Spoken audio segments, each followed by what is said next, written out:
Hai, Shalom. Selamat datang kembali di channel saya, Joiman Waru. Saya buat channel ini untuk membantu saudara berpikir secara biblical. Dan seperti janji saya di video sebelumnya, saya akan melanjutkan video seterusnya dengan latihan bagaimana kita mengobservasi Alkitab dengan lebih baik. Dan pada video kali ini saya akan menjawab beberapa pertanyaan seperti mengapa ada beberapa terjemahan Alkitab di dalam khususnya misalnya dalam bahasa Indonesia maupun dalam bahasa Inggris, kenapa ada beberapa terjemahan yang berbeda-beda dan bagaimana itu kita terapkan dalam penafsiran terhadap Alkitab. Dan saya akan lanjutkan pengajaran ini atau video ini dengan pertama-tama saya mau menjelaskan transmisi Alkitab atau perpindahan Alkitab dari manuskrip asli sampai kepada kita. Yang pertama perlu kita ketahui bahwa manuskrip asli itu sudah tidak ada, kita tidak punya. Yang kita punya saat ini adalah salinan, ada kurang lebih 5.336 salinan yang masih tersimpan sampai saat ini.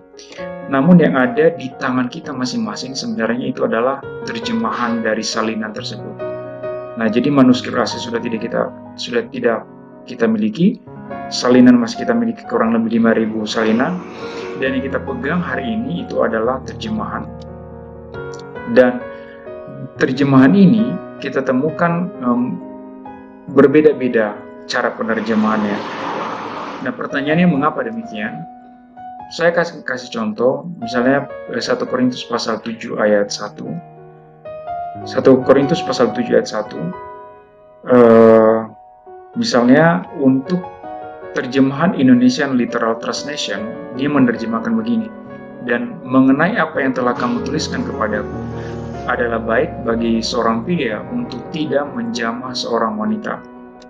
Sementara untuk terjemahan baru ini adalah Alkitab yang kita pegang saat ini, itu dia terjemahkan, dan sekarang tentang hal-hal yang kamu tuliskan kepadaku adalah baik bagi laki-laki kalau ia tidak kawin.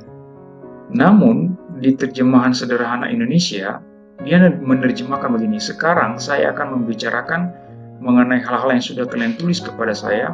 Ya, saya setuju bahwa bisa berkenan kepada Allah kalau seorang laki-laki tidak mempunyai istri dan tidak berhubungan seks dengan perempuan. Jadi saudara perhatikan ada perbedaan yang mendasar dalam ketiga terjemahan ini. Namun berasal dari satu ayat yang sama, yaitu 1 Korintus pasal 7 ayat 1. Nah, mengapa terjemahan yang berbeda ini bisa terjadi demikian? Jawabannya sederhana saudara, karena dalam penerjemahan Alkitab itu ada proses yang dilakukan oleh para penerjemah dan mereka memilih konsep yang berbeda-beda ketika menerjemahkannya. Ada yang memilih konsep kesetaraan formal atau menerjemahkan secara literal. Ada yang memilih konsep kesetaraan fungsional atau menerjemahkan secara dinamis. Dan ada yang memilih kesetaraan bebas atau menerjemahkan secara parafrase. Nah, contoh dari kesetaraan formal atau literal, atau artinya terjemahan literal ini artinya terjemahan kata per kata. Dari terjemahan bahasa aslinya diterjemahkan secara kata per kata. Nah, contoh dari kesetaraan atau terjemahan literal ini adalah King James Version, ya, atau KJV. King James Version adalah salah satu contoh terjemahan literal yang kita masih miliki hari ini karena dia menerjemahkan secara kata per kata. Kemudian dalam bahasa Indonesia ada versi terjemahan Indonesian Literal Translation. Yang dia lakukan di sini adalah dia melakukan pendekatan harafiah kata demi kata. Dia menerjemahkan secara kata per kata. Dia mempertahankan jurang sejarah. Meskipun ada jurang sejarah antara kata pada zaman kuno itu dengan zaman kita sekarang, zaman kuno artinya zaman penulis Alkitab, dia tetap mempertahankan jurang sejarah itu karena dia menerjemahkan secara kata per kata. Yang kedua adalah pendekatan fungsional atau penerjemahan secara dinamis. Contoh dari dinamis ini adalah New International Version atau NIV, dan yang dalam bahasa Indonesia itu adalah terjemahan baru. Terjemahan baru ini seperti yang saya bilang tadi, itu adalah Alkitab yang kita miliki saat ini. Dan dia melakukan terjemahan dengan pendekatan konsep yang setara. Jadi dia menerjemahkan konsep dengan konsep, bukan kata dengan kata. Ya. Sementara kesetaraan bebas atau parafrase, dia menerjemahkan atau membuat parafrase secara bebas dari terjemahan aslinya. Contoh dari terjemahan ini adalah Alkitab Amplified Bible, kemudian dalam bahasa Indonesia ada yang terjemahan Indonesia sehari-hari, dan ada TSI, terjemahan sederhana Indonesia. Ini adalah pendekatan yang menyederhanakan atau menjernihkan terjemahan, menaklukkan jurang sejarah. Nah, kita kembali kepada contoh ini tadi. Kenapa di sini dia mengatakan adalah baik bagi laki-laki atau seorang pria untuk tidak menjamah seorang wanita, karena dia menerjemahkan secara literal atau kata per kata. Karena memang dalam bahasa aslinya yang ada adalah kata menjamah, ya, menjamah, sehingga dia terjemahkan secara kata per kata atau secara literal. Maka dia terjemahkan adalah baik seorang pria tidak menjamah seorang wanita. Sementara terjemahan baru, mereka menerjemahkan konsep dengan konsep, sehingga konsep tidak menjamah wanita ini diterjemahkan ke dalam konsep artinya tidak kawin. Nah, tidak kawin.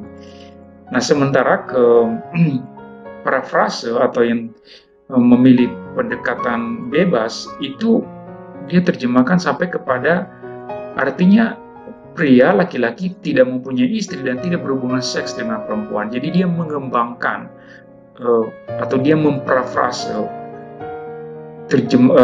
bahasa aslinya ke dalam terjemahan yang sangat bebas, ya.